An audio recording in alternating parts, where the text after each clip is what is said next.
If only I could turn back time.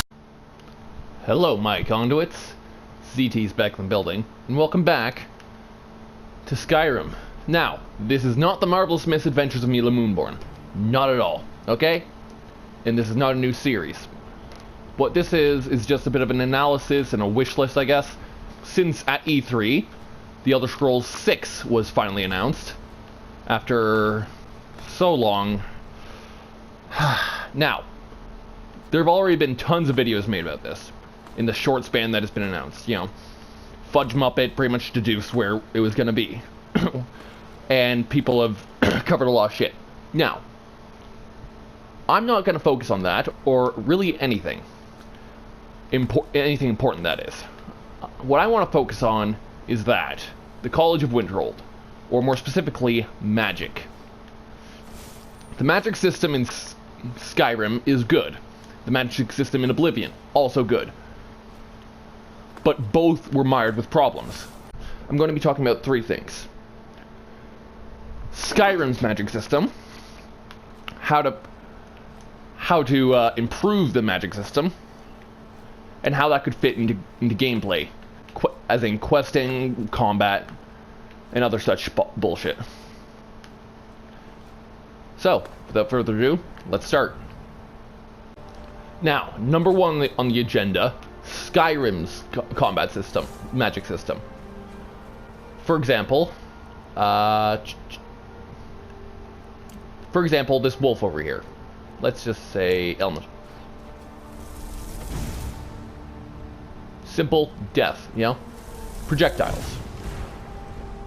Summoning, or self things like, you know, bound weapons, and flesh spells, which increase your armor rating. See, it's varied enough that the magic system in Skyrim is varied enough that no matter how you implement it, that you can implement it in multiple different ways and still have a good time. One second. And see, you can like that, see? You can implement it in hundreds of different ways. That wasn't supposed to happen. Anyways.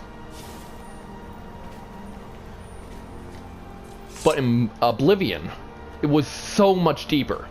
But it was too deep to be a viable, very useful. Yet you need to have a strategy guide sprawled across your ash pile over here, just to make use of it. But there has to be but it's an easy middle ground, you know? Skyrim's combat system, as I just said,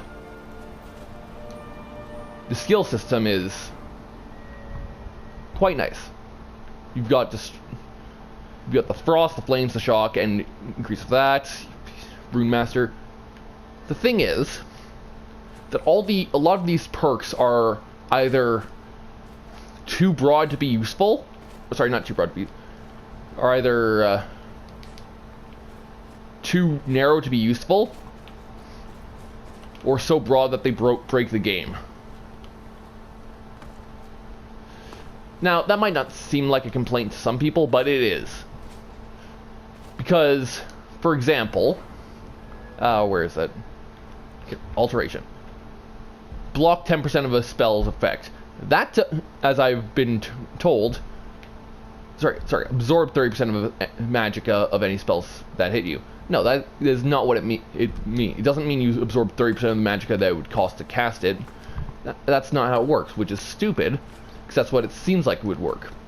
No, it means it absorbs the magicka used to cast it 30% of the time, which is really stupid.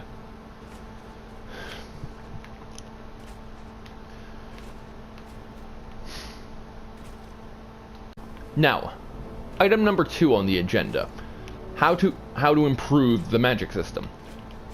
So, well, also the reason I'm not focusing on any other combat or such things is because Bethesda has that stuff on lockdown already. You know, I trust them to do it because they they really can't do that bad. Fallout 4 is a pile of garbage compared to New Vegas. But that's just because New Vegas was the greatest Fallout game, in my opinion. You know? Thing is, but comparing the two is bad.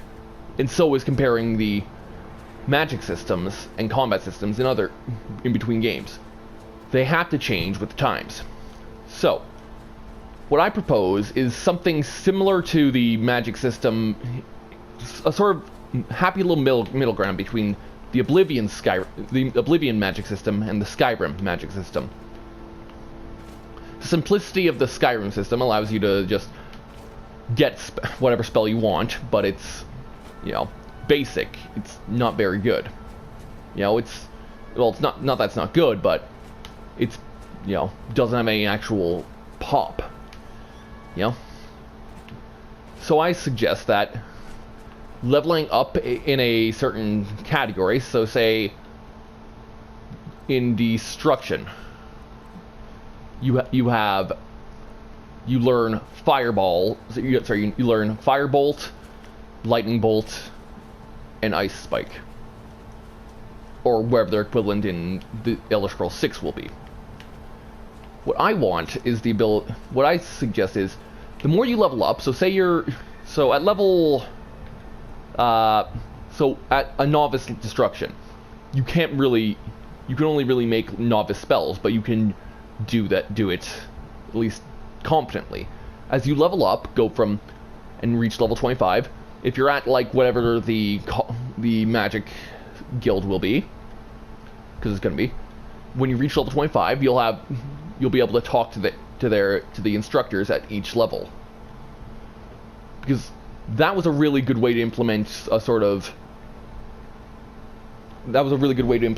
implement the master spells in Skyrim. Was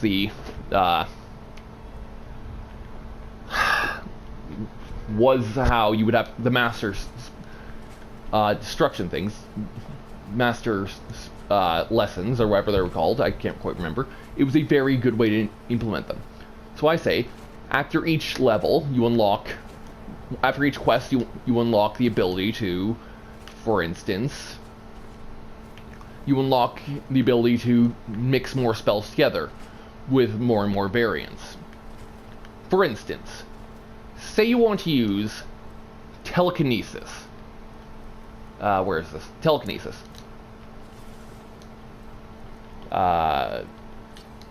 You want to use Telekinesis to throw shit at people.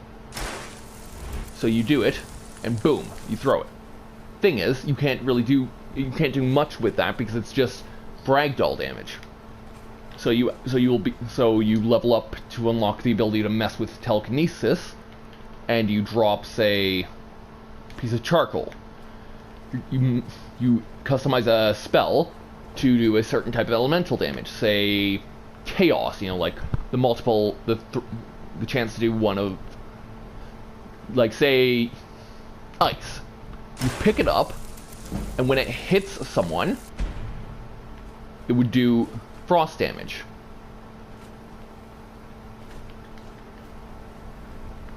And say you don't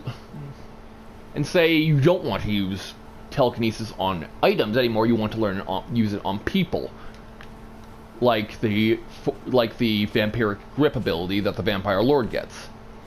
Well, you could, for example, go to Telekinesis, affect people, and like Telekinesis, drop down, affect creatures / people, and then add an effect, meaning you could potentially freeze someone as you grab them, and then throw them into the stratosphere. Making it simple, but able to be used in a variety of situations. It would mean it would allow for perks to affect, so that you wouldn't have perks like that are really kind of not useless, but aren't really worth using a point on. So say necromancy. sorry, Dark Souls. Great game, by the way. Anyways, so say you want, so for Dark Souls, you could avoid using Dark Soul. You could just have those perks as permanent effects of a certain spell that you've created. And you can create spells without them being at that level, but they will be prohibitively costly to discourage that. And there's a chance that they will fail to create, and you'll end up with an abomination of a spell that's really useful, but carries a lot of negative penalties, like the Dark Bone Charms, the Corrupt Bone Charms from Dishonored, Knife of Dunwall, and the second game, allowing you to, so like you create an explosion like Firestorm, but you turn yourself into a cow, as Brianna has shown is quite possible.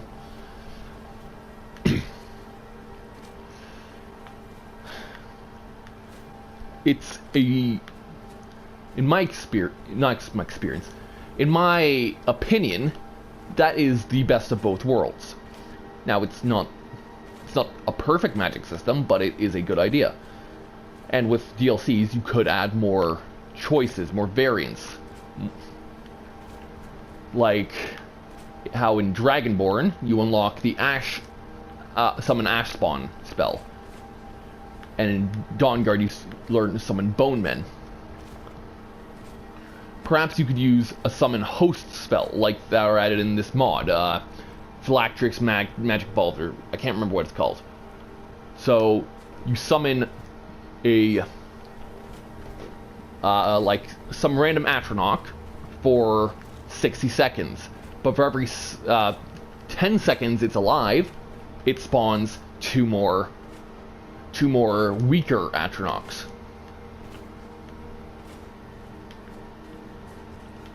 With a cap of, say, 6.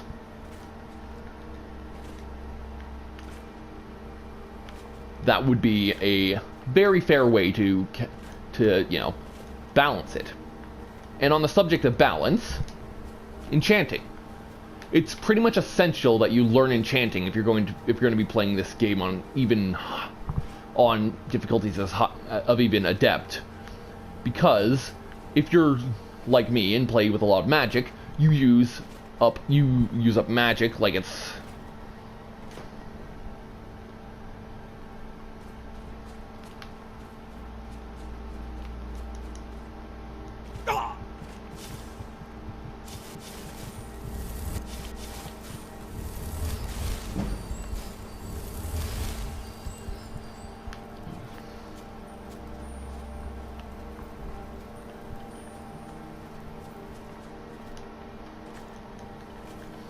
you use up magicka like the last fucking beer after the in-laws get there. You want to fucking survive. So you want what you want. So, but the thing is, in Skyrim, again, you use the enchanting system can allow for some pretty broken combinations, such as being allowed to cast the Lightning Storm spell, which is essentially what's called Kamehameha, infinitely with no drawbacks. This makes it both useful but also game breaking. I say what you should do is, a good way to fix that is cap the amount of things you can do with it at a certain number. So say, for example, if you want to enchant some gear to stop you from using up so much magicka on a certain spells magic school, so say you want to reduce the cost of conjuration, restoration, and destruction. In this, you'd be able to just mess with everything and bring it down to, for at least two of them, bring it down to 0 magicka to summon everything, heal any wound, and cast the most destructive spells. I say it doesn't matter. An easy way would be either break it down so that you can still do that, but it caps the amount you reduce it by, you're reduced to by 50, and you can upgrade it to reduce to at most, cost only 75 to cost only 25% of a spell's normal cost. Meaning, yes, you can have an increase. You can have nothing. A spell cost nothing with the clothing, but your character would still cost magicka because you can, because of the cap. It's a simple solution to a very simple problem. And now onto this last piece. Now, one of my favorite quests in Skyrim is Blood on the Ice. And I love it because it's such a unique quest. It's hunting a killer, which you don't really do in any other circumstance. But you could. And a way to introduce magic to the questing and as well as combat would be to, for example, have now I'll just use an example. I came up while I was walking to Tim's. So you're contacted by the Jarl, or wait, not Jarl, because that's a Skyrim thing. Sorry, you're contacted by the local bigwig and asked to solve a problem. A problem the city's having, and that the guards can't spare too much manpower to investigate. So say it's a murder. They can't, for whatever reason, they can't interfere,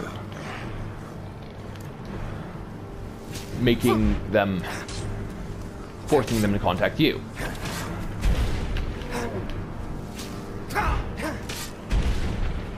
So you're on the outside, you can't really... So you'll have, say, 3 options. The first is where you would do what it would be considered normal would be like the Blood on the Ice comparison. You go around gathering clues, and trying to figure out who the murderer is that way. The second option is to use some form of magic to find where the killer is located and wait for them. Like, find the killer's hideout and wait for them there to gather evidence. Who the hell are you? Take this and hold on to it. I'll be back. No time to talk. Snitch on. Anyways.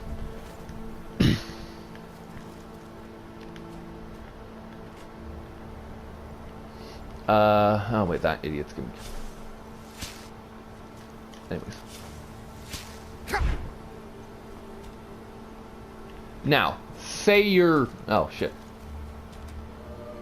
And the third option would be to sneak around in an undercover sort of way, trying to ingratiate yourself with the city's underworld, figuring out how everything works. That would be the most long-term, but would also be the most rewarding, because you could unlock some fences for thieves and such. The magic would allow you to say increase someone's affinity towards you briefly, so that you could sort of like Jedi mind trick them into thinking that you were their best friend. Only briefly though, and then they realize what they've done and they sort of avoid you until the quest is over. They're like, thank you for bringing that guy in. Now, this is a very simplified version of what it could be, but I think it would be a very cool way to have a middle ground.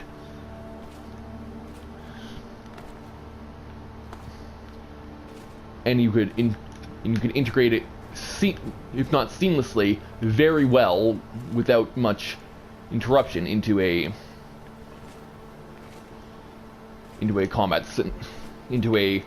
the questing system. On the other hand, in the combat systems, like say a war system, because I really hope that the Thalmor is a problem, is going to be one of the things. You could have, say,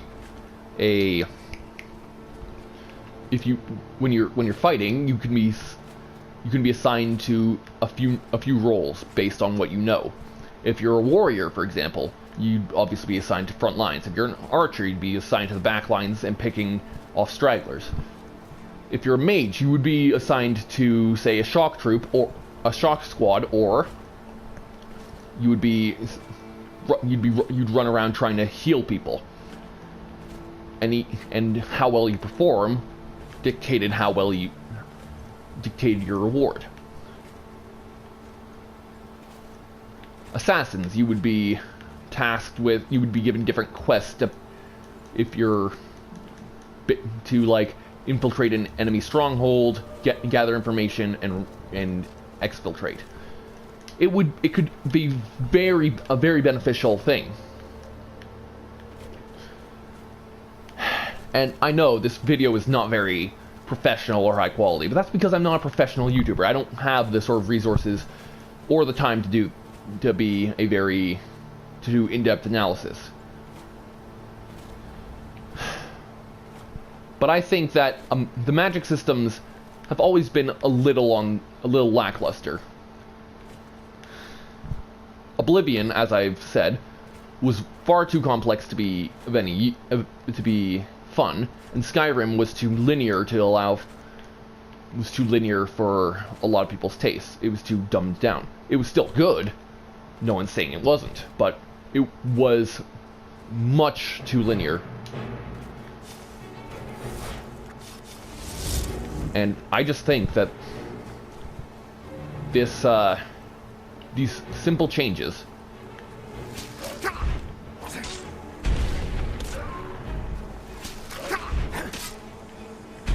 could make the Elder Scrolls 6 bring it above even Skyrim's level. Because Skyrim is the peak of Elder Scrolls currently. Elder Scrolls Online, it's not a bad game, not by a long shot, but it's a single-player game. It's a single-player experience. Sorry, not single-player. It's trying to focus on the single-player experience in a game built for multiplayer. It just doesn't work.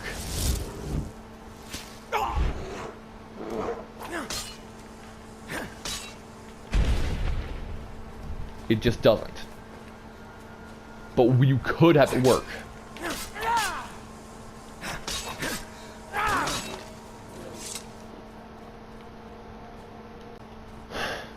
The point of this video was the magic systems have famously been very lacking in a certain area. In Oblivion, it was lacking accessibility. In Skyrim, versatility. But I believe it can be fixed. It can be brought to the standards of everything else. Peace in the Great White North.